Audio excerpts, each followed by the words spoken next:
An elderly man of 70 enters a very luxurious restaurant, and everyone mocks and humiliates him because of his worn and poor clothes, but no one imagined who he was, and later everyone felt regret. It was a rainy and grey day, typical of a harsh winter. Dense clouds covered the sky, and the rain fell continuously, forming puddles on the pavements and running down the windows of the luxurious restaurant. The drops of water made a soft sound as they hit the glass. Hank, a 70-year-old man, approached the entrance of the restaurant slowly. His steps were slow, each movement reflecting the weight of the years he had lived. He wore an old, worn-out coat, its faded colors telling stories of tough times. His clothes were soaked, and his shoes, having seen better days, made a slight squelching sound with each step. In Hank's trembling hands was a crumpled piece of paper with the restaurant's address, written in difficult-to-read handwriting. He tried hard to keep it dry under the heavy rain. As he approached the glass doors, Hank paused, looking inside at the luxurious interior. The contrast between the humble old man and the chic environment was stark. With tired eyes, Hank pushed the doors open and stepped inside. The warm, fragrant air of the restaurant immediately enveloped him, a welcome relief from the cold outside. He stood for a moment, letting the rainwater drip from his coat and form small puddles on the floor. The elegantly dressed customers and attentive staff turned their gazes towards him, some with curiosity, others with disdain, not imagining the twist that this unexpected visit would bring. Hank then stood in the elegant lobby of the restaurant. The coat he wore had stains and tears, traces of many battles against time and circumstances. Hank looked at the paper one last time before carefully putting it back in his coat pocket, as if it were a precious treasure. He walked with slow, deliberate steps, each movement watched by the restaurant's customers and staff. The glances were curious and disdainful, but Hank kept his head held high, his eyes reflecting an unshakable determination. He knew that the paper was not just an address, it was a promise, a thread of hope that had led him there through the rain and hardships. Hank, still in his wet and worn clothes, walked firmly through the restaurant's lobby. The shine of the chandeliers and the soft murmur of conversations around only highlighted the disparity between him and the luxurious setting. He approached the reception, where a young woman elegantly dressed was stationed behind the marble counter, typing something on the computer. Upon looking up and seeing Hank, the receptionist frowned, the expression of displeasure evident on her face. She quickly left the computer and approached him with a tense smile, clearly uncomfortable with his presence. "Excuse me, sir, may I help you?" she asked, her voice polite but with a hint of impatience. Hank, his hands slightly trembling, took the paper out of his pocket and showed it to the receptionist, but before he could explain anything, she interrupted.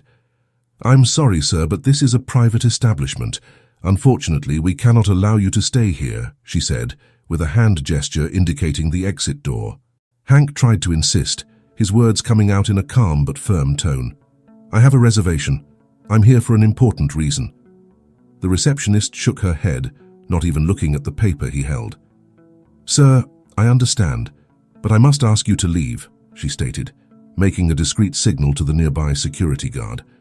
The coldness of the receptionist and the way she treated him, as if he were an unwanted intruder, cut Hank like a knife. He knew his appearance was misleading, but he felt the pain of prejudice sharply at that moment. Determined not to be expelled without first clarifying his presence, Hank took a deep breath and looked into the receptionist's eyes. The rain outside seemed to have brought an internal storm that he now faced with the same determination. "I understand your point, miss, but I have a reservation," he affirmed, his voice filled with firmness. The receptionist, now impatient, crossed her arms and raised an eyebrow, clearly doubting the truth of Hank's statement. "Sir, this is a very exclusive restaurant. Are you sure you are not mistaken?" With a deliberate motion, Hank reached into the inner pocket of his coat and pulled out a passport. The document, though a bit worn with time, was clearly valid. He opened it to the page with his photo and extended it to the receptionist, along with the paper with the restaurant's address. "Look, here is my passport. My name is Hank and I have a reservation for today," he said, remaining calm but with a confidence that left no doubt. The receptionist took the passport, examining it more closely than the paper he had shown earlier. Seeing Hank's name and comparing it with the reservation list on the computer, a look of surprise crossed her face. Still reluctant to admit her mistake fully, she turned to the security guard and signaled for him to step back. She then turned back to Hank, trying to maintain her composure. "I apologize for the misunderstanding, Mr. Hank. We will check your reservation immediately," she said, finally allowing him to advance a little further into the lobby, although still under the curious and critical gazes of those present. The receptionist, still holding Hank's passport, called the security guard to check the reservation on the physical list as well. The guard, a tall and robust man with a stern expression, took the document and the paper with the address. He looked at Hank, then at the papers, and then headed to the reception. Meanwhile, the restaurant lobby was in tense silence. The curious glances of customers and staff were fixed on the scene. The guard typed some information into the computer, and after a few moments, nodded affirmatively. "Yes, he has a reservation under the name of Hank," said the guard, returning the passport to the receptionist. Despite the confirmation, the receptionist still seemed uncomfortable. She looked at Hank, then at her colleagues, who were watching the situation with expressions of doubt and distrust. "Mr. Hank, I apologize again for the inconvenience, but we have a very strict dress code here," said the receptionist, trying to find a justification for her reluctance. Hank, perceiving the resistance of the staff, maintained his firm stance. "I understand the rules, but as you have confirmed I have a reservation, I am only asking to be treated with the same respect as any other customer," he responded, his voice calm. The staff exchanged looks. The receptionist, pressured by the situation, finally signaled for Hank to be escorted to the main hall. Even with the reservation confirmed, doubt and prejudice hung in the air, marking each step Hank took toward the heart of the luxurious establishment. Hank followed towards the main hall, each step echoing on the polished marble floor. The staff still watched him with distrust, and the customers, seated at richly decorated tables, began to murmur among themselves. As he passed by the tables, some customers whispered and laughed, unable to contain their disdain. A woman in a red dress and sparkling jewelry whispered loudly enough to be heard. "Looks like they left the back door open," she said, laughing and exchanging knowing glances with her companion. A man in an elegant suit, sitting with a group of friends, made a comment without even bothering to lower his voice. "What kind of place is this restaurant becoming, allowing someone like that to enter?" Hank kept his head held high, ignoring the cruel comments. He had faced greater challenges in life and knew he couldn't let those words shake him. A young man, clearly influenced by others, gave him a look of contempt and said loudly and sarcastically, "Looks like we have a vintage fashion show today." The laughter that followed was deafening, filling the hall with indescribable cruelty. Even those who didn't laugh openly maintained looks of disdain, whispering among themselves. However, Hank continued walking, each step firmer than the last, determined to move forward despite the adversity and prejudice surrounding him in that luxurious environment. The brilliance of the crystal chandeliers and the reflection of lights on the polished marble did nothing to soften the coldness of the stairs following him. He reached the foot of the stairs leading to the hall where his reservation was, and the mocking voices of the customers still echoed in his ears. With a deep sigh, Hank placed his foot on the first step, feeling the wood beneath his worn shoes. The contrast between him and the splendor around him had never been more evident. As he climbed, the conversations around him dwindled, replaced by whispers and looks of disdain. An elegant lady, seated at a table near the stairs, narrowed her eyes and murmured to her companion, "Who does he think he is? Wearing those clothes?" Further up, a group of well-dressed young people paused their animated conversation to watch Hank with disdain. One of them, a young man with impeccably combed hair, cast a look of disgust and said, "This is an insult. How did they let him in here?" Upon reaching the top of the stairs, Hank paused for a moment, taking a deep breath. The main hall lay before him, grand and intimidating. He knew the challenges were not over, but he was prepared to face whatever came his way, with the same strength that had brought him there. Hank stopped for a moment at the top of the stairs, taking a deep breath before moving into the main hall. The surroundings were stunning, but the hall only accentuated the contrast with his humble appearance. As he walked through the hall, conversations dwindled and eyes turned towards him. The whispers soon turned into audible comments, laden with disdain. "Who let him in here?" asked a middle-aged woman, her eyes flashing with indignation. "He must be lost," replied her companion, a man in an expensive suit barely hiding his laughter. Hank continued to walk, his steps firm, but the weight of the stairs seemed to grow heavier with each moment. A group of young people seated near the window began to laugh openly. One of them, in a loud and sarcastic tone, said, "Maybe he's here to clean the floor." The laughter that followed was cruel, echoing through the hall. Hank kept his head high, but he couldn't ignore the sharp words surrounding him. Hank swallowed hard, his heart pounding. He knew that each step was a challenge, but he was determined to continue.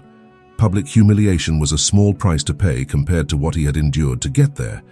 He moved forward, each insult only strengthening his resolve to find the person who had brought him to that luxurious restaurant.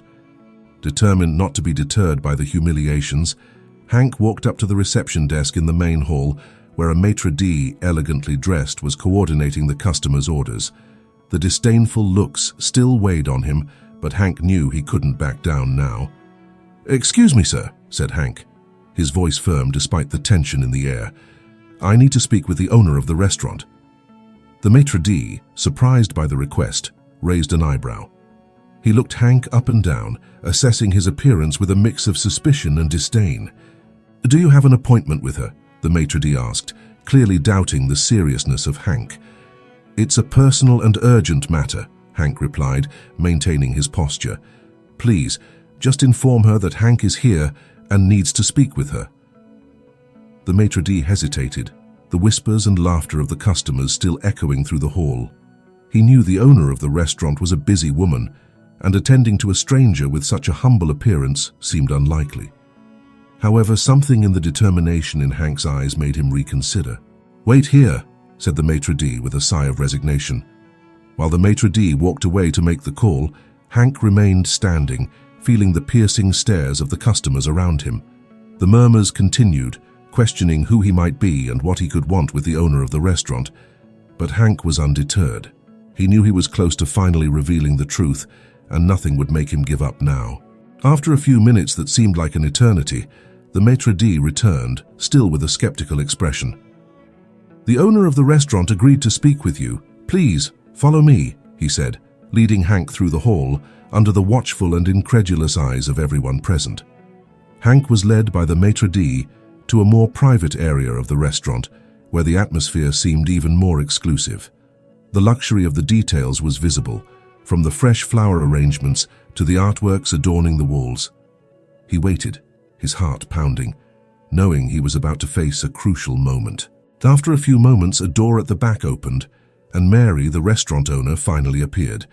She was an elegant woman with impeccable posture and a determined look. Her dark hair was perfectly arranged, and the sophisticated dress she wore enhanced her authoritative and confident presence. Mary looked at Hank with a mix of curiosity and professionalism, not immediately recognizing the figure before her. She took a few steps towards him, her gaze trying to decipher the reason for this man's presence. "Good afternoon, Mr. Hank. I am Mary, the owner of the restaurant. How can I help you?" she asked, her voice firm but polite while maintaining a professional distance. Hank took a deep breath, feeling the weight of the moment. He looked up at Mary, his eyes reflecting years of untold stories and a deep pain beginning to surface. "Mary, he began, his voice choked with emotion.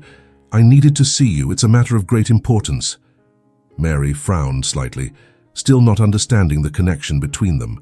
She kept her gaze steady, waiting for Hank to continue. The silence between them seemed to carry an almost palpable tension, as if time had stopped at that moment. "Mr. Hank, please be more clear. What is this about?" Mary asked, a bit impatient but still controlled. Hank knew he needed to be direct, but the words seemed to weigh heavily on his tongue. He was about to reveal a truth that would change everything, and that made him nervous but determined. "Mary, it's me, Hank, your father." The words finally escaped, and the silence that followed was almost deafening. Mary stood still, her gaze fixed on Hank as she tried to process what she had just heard. The idea that the man in front of her, with worn clothes and a tired appearance, could be her father seemed absurd. She frowned, trying to find some familiar trait in his face, but nothing seemed right. "I'm sorry, sir," said Mary, her voice a bit shaky with confusion and disbelief. "I think there's some mistake. My father, he left us many years ago." Hank took a step forward, the pain and urgency in his eyes now more apparent than ever. "Mary, I know it seems impossible, but it's me. Hank, your father. I had to leave you for reasons you don't understand yet, but I came back." Mary shook her head, stepping back slightly. The hall around them seemed to shrink. "No, this can't be true. My father left when I was little and never came back," she said, her voice now filled with a mix of pain and anger. "You must be mistaken." Hank felt a tightness in his chest, but knew he had to be patient. He took out a small locket from his pocket, something he had kept with care all these years. He opened it, revealing an old photo of Mary as a child beside a younger man with features that could be recognized as his. "I have carried this with me all these years," said Hank, extending the locket to Mary. "This is proof that I am who I say I am." Mary took the locket with trembling hands, looking at the photo. The confusion in her eyes began to give way to painful recognition. She looked back at Hank, tears starting to form. How can you prove this is not just a coincidence?" she asked, her voice now softer, almost pleading. Hank took a deep breath, knowing that the right words could finally break the barrier between them. "I know it's hard to believe, Mary, but I came back because you need to know the truth. Please, give me a chance to explain." The hall around them seemed to be in suspense, the glances of the few customers nearby discreetly shifting away, sensing the intensity of the moment. Mary, still holding the locket, took a step back, the confusion and pain still visible on her face, but something inside her began to give way, opening up to the possibility that Hank was telling the truth. Mary stood frozen, her eyes wide with surprise. She shook her head slowly, as if trying to push away the absurd idea she had just heard. "What?" she whispered, almost voiceless. How is this possible? You can't be my father." Hank stepped forward, his gaze fixed on Mary's eyes, trying to convey all the truth and sincerity he felt. "I had to leave you, Mary, but I never stopped thinking about you. I was gravely ill and had to seek treatment. It was the hardest decision of my life, but I believed it was the only way to ensure you had a future," Hank explained, his voice trembling with intense emotion. "But why didn't you come back? Why didn't you try to find me?" she asked, her voice breaking. Hank felt a tear roll down his cheek as he answered. "I tried, Mary. I spent years searching for you. When I finally recovered, you had already been adopted. Every lead I followed seemed to be a dead end, but I never gave up. I kept searching, using every resource I had, until I finally got a clue that led me here today," he said, his voice full of determination and love. Mary began to feel a mixture of conflicting emotions. The anger and resentment she had carried for so many years began to mix with an emerging understanding and deep relief. "So, you really are my father?" she asked, her voice soft and trembling. Hank nodded, his eyes locked on Mary's. "Yes, Mary, I am your father, and I'm here to try to fix what was broken, if you'll let me," he said, his voice laden with hope and regret. Mary, still in shock, looked at Hank, trying to process the enormity of the revelation. Her emotions oscillated between shock, anger, and a hint of compassion. Trying to find a way to deal with the situation, she resorted to what she knew well, solving problems practically. She wiped her tears, composed herself, and with a deep sigh looked directly at Hank. Her voice, now more controlled but still tense, broke the silence between them. "Hank, or Dad," she began, her voice faltering a bit, "if you've come all this way, you must be in need of financial help." Mary opened her luxurious leather handbag and pulled out an elegant wallet, filled with notes. I can give you money. I can help you get back on your feet." She extended some notes to Hank, believing this would solve the situation. The gesture was a reflection of her disbelief and an attempt to control the whirlwind of emotions she was feeling. She wanted to believe that by offering money, she could push away the confusion and pain of this unexpected encounter. Hank, seeing the money, felt a tightness in his heart. He understood that Mary was trying to help in the way she thought most logical, but this was not the reconciliation he had hoped for.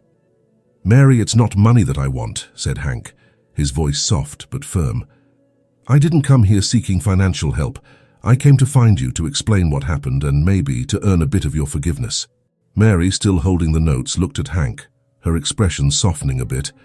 She realized she had misinterpreted his intentions and for a brief moment set aside her distrust. Hank's words began to make sense, and she saw the sincerity in his eyes. "I just want you to understand the truth, Mary," continued Hank, "and maybe over time we can rebuild what was lost."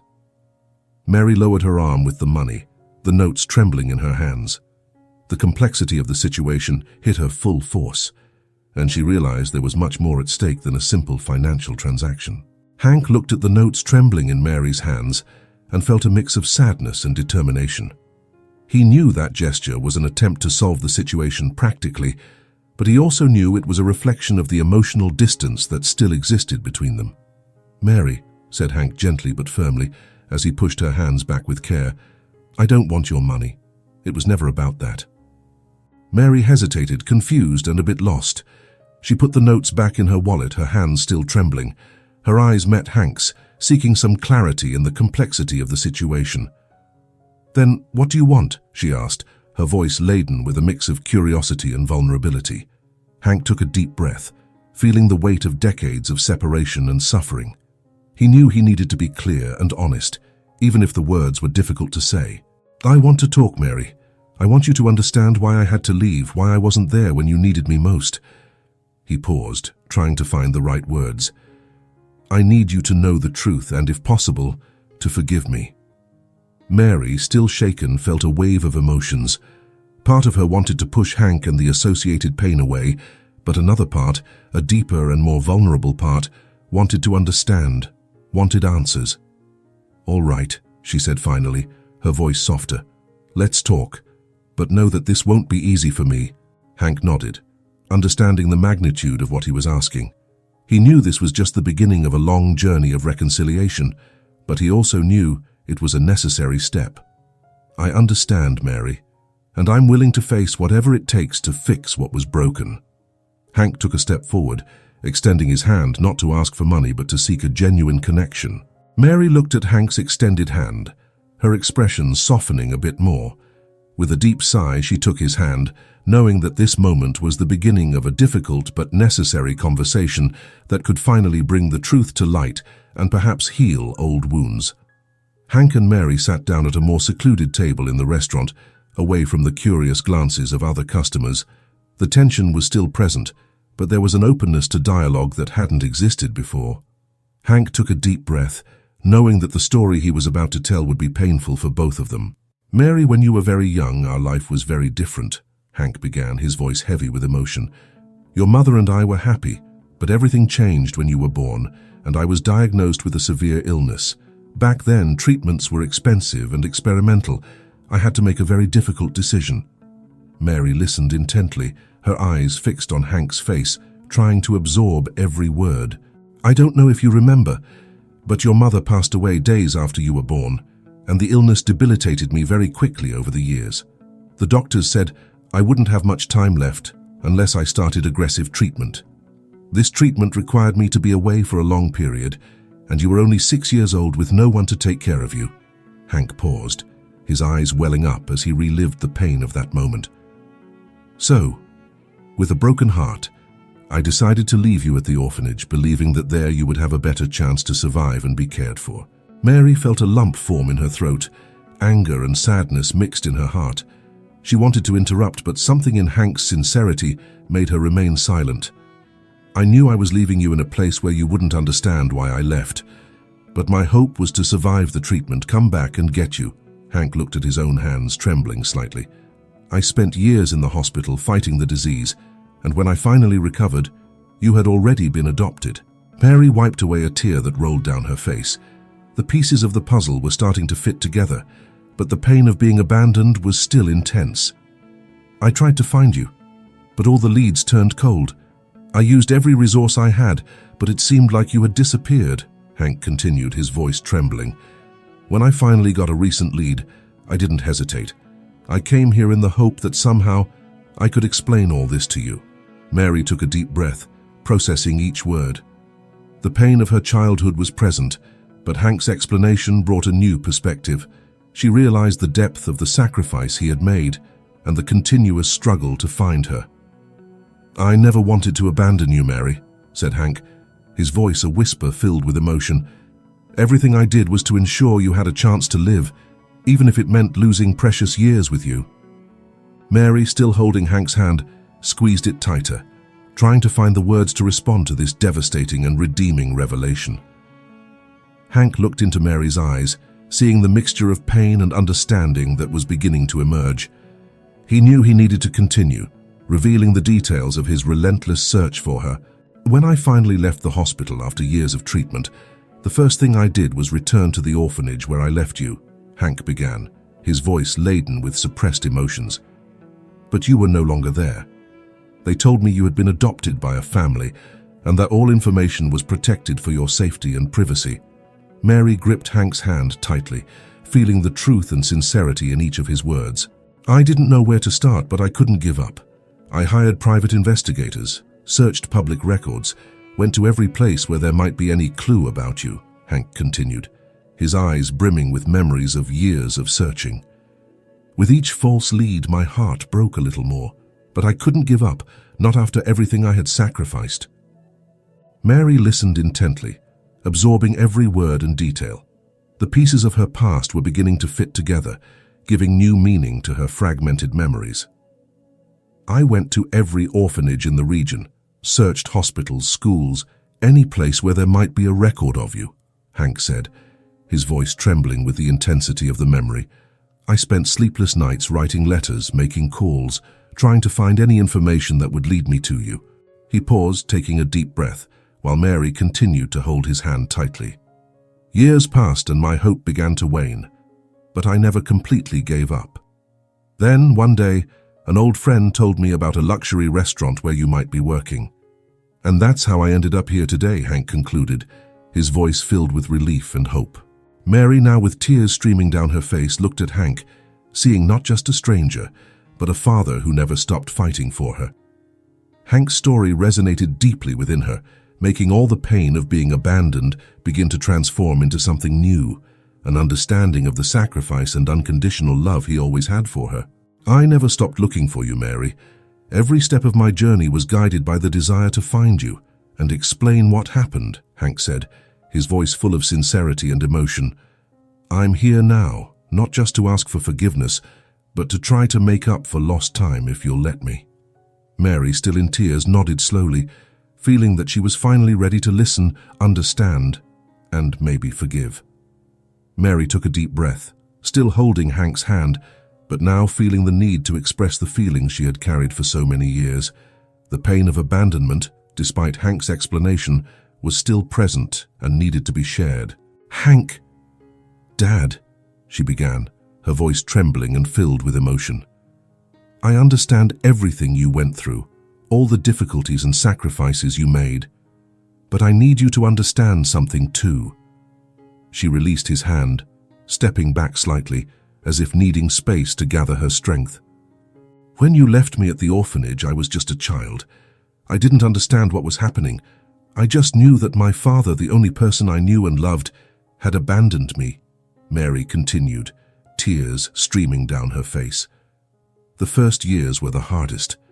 I felt alone, scared, and I waited every day for you to come back and get me." Hank listened in silence, feeling the weight of Mary's words as a blow to his heart. He knew her pain was real and deep, and that he needed to hear every word. "I was constantly reminded that I had no one. I saw other children being adopted, finding homes, while I was left behind, feeling invisible," Mary said, her voice full of hurt. "Every day that passed, my resentment grew. I started to believe you never loved me, that I wasn't important enough for you to come back." She paused, trying to control her emotions before continuing. "And when I was finally adopted, the pain didn't go away. I carried that resentment with me, even as I built my own life, always wondering why I wasn't worthy of your love and care," Mary said, looking directly at Hank, hoping he would understand the depth of her pain. Hank felt the tears burn his eyes, but knew he needed to be strong for Mary, to show her that he understood and acknowledged her pain. "Mary, I'm so sorry," he said, his voice choked with emotion. "It was never my intention to cause you so much suffering. I did what I thought was necessary to give you a chance at life, but I see now how much it hurt you." Mary, still with tears streaming down her face, nodded slowly, knowing that this moment of honesty was crucial for any possibility of reconciliation. She needed Hank to know, to feel, the depth of the impact of his actions, so that together they could start to rebuild something new from the ruins of the past. Alice works at a charity that helps reunite lost families. She was moved by my story and started using all available resources to help me find you, Hank continued, feeling a sense of relief as he remembered the support he had received. They started searching the adoption records, cross-referencing information, and making connections that I could never have done on my own. They spent months investigating, and each lead brought us closer to you. Hank paused, his eyes filling with emotion. Then one day we got a solid lead, a name that matched yours, a Mary who ran a luxury restaurant. For the first time in years, I felt like I was really close to finding you. Mary, with tears in her eyes, absorbed every word. She knew that Hank's search had not been easy, and that he had faced many challenges. Alice accompanied me here, and together we went to the charity to confirm all the information. They helped us come up with a plan to contact you without causing a scene, and that's how after so many years I finally managed to be here in front of you, Hank concluded, his voice choked with emotion. Mary wiped her tears, feeling a mix of gratitude and pain for Hank's sacrifice and long search. Knowing that he had never given up on her and had done everything to find her brought a new perspective to her story. "So, you really never stopped looking for me?" Mary said, her voice soft and filled with new understanding. Hank nodded, his eyes fixed on Mary's. "Never, Mary. Every step I took was with the goal of finding you and explaining everything. I just wanted a chance to tell you how sorry I am for everything that happened, and if possible, start rebuilding what we lost," Hank said, his voice full of sincerity. Mary held Hank's hand again, this time with more firmness and acceptance, feeling that despite all the pain and resentment, there was an opportunity for healing and reconciliation. Mary felt a whirlwind of emotions as she held Hank's hand. His words, the sincerity in his eyes, and the long search he had undertaken began to break down the barriers she had built over the years. Feeling more open and willing to fully understand what had happened, she took a deep breath and looked at Hank with a mix of curiosity and compassion. "Hank, I want to understand better." Her voice was softer, but still carried a touch of pain. "What happened to you after you left the hospital? How was your life all this time?" Hank, relieved by Mary's willingness to know more, felt a weight lift off his shoulders. He knew that sharing his journey would help build a bridge between them. "After I left the hospital, my health was much better, but my life had completely changed," Hank began, his gaze distant as if reliving each moment. "Without you, I felt an enormous void. I had hope of finding you, but at the same time, I had to rebuild my life from scratch." Mary watched Hank's every expression, trying to absorb the full complexity of his story. "I worked in various places, trying to save money to finance my search for you. It was a difficult period, but I remained steadfast, always believing that one day I would find you." Hank paused, his eyes moist. "I met some good people along the way, like Alice, who helped me not lose hope." "But what about your personal life? Did you have any family?" Mary asked, now more engaged in Hank's story. "I could never settle in one place for long, always moving from one place to another, following any lead that might lead me to you." Hank shook his head slightly. "I met some people, but I could never form another family. You were the only one I really wanted to reunite with." Mary felt a pang in her heart upon hearing this, realizing how much Hank had sacrificed and how lonely he must have felt all these years. "And now? How is your life?" she asked, genuinely interested in knowing more about the man who had done so much to find her. "And now I live simply, but I'm well. My greatest joy was finding you, Mary." Hank looked deeply into her eyes. "All I want now is the chance to get to know you again, to understand the incredible woman you've become, and, if you'll allow me, to be a part of your life again." Mary felt a wave of emotions wash over her, but this time there was more understanding and acceptance. She began to see Hank not just as someone who had left her, but as a man who had made deep and sincere sacrifices out of love for her. The dialogue between Hank and Mary continued for hours as they shared stories, pains, and hopes. The bridge of understanding and reconciliation finally began to form. Mary, touched by Hank's sincerity and the depth of his search, made a decision that would change their lives forever. "Hank, I want you to come live with me," Mary said, her voice firm but full of emotion. "I want to make up for lost time and get to know the man who never gave up on finding me." Hank, surprised and deeply moved by Mary's offer, felt tears fill his eyes. He nodded, not having enough words to express his gratitude. In the following days, Mary made all the arrangements for Hank to move into her apartment. She took him to the elegant building where she lived, a place that reflected her success and independence. But more important than the luxury was the promise of a new beginning. "This is your room, Hank." Mary showed him a cozy space, decorated with care. "I want you to feel at home here." Hank looked around, feeling a mix of relief and joy. For the first time in many years, he felt he had a home. "Thank you, Mary," he said, his voice choked with emotion. "You don't know how much this means to me." The reconciliation between them was not just a matter of words, but of daily actions. They began to share meals, conversations, and moments that had been lost over the years. Gradually, the pain of the past began to dissolve, giving way to a new connection based on understanding and love. Mary also took the initiative to introduce Hank to her adoptive family, a gesture that meant a lot to both of them. At a special dinner, she gathered everyone at her home. "Everyone, this is Hank. He is my biological father," Mary said, her voice filled with emotion and pride. "I want you to know him and understand his importance in my life." Mary's family welcomed Hank with open arms, understanding the complexity of the situation and offering support. Hank felt welcomed in a way he had never experienced before, and it reinforced his gratitude for finding Mary. "I am very happy to be part of your life again, daughter," Hank said, holding her hand during the dinner, "and to meet this wonderful family you have built." Mary smiled, feeling finally complete. The journey of reconciliation had been long and painful, but now, with Hank by her side, she knew they had overcome the greatest adversities. Together, they were ready to build new memories and heal the wounds of the past, creating a future full of hope and love.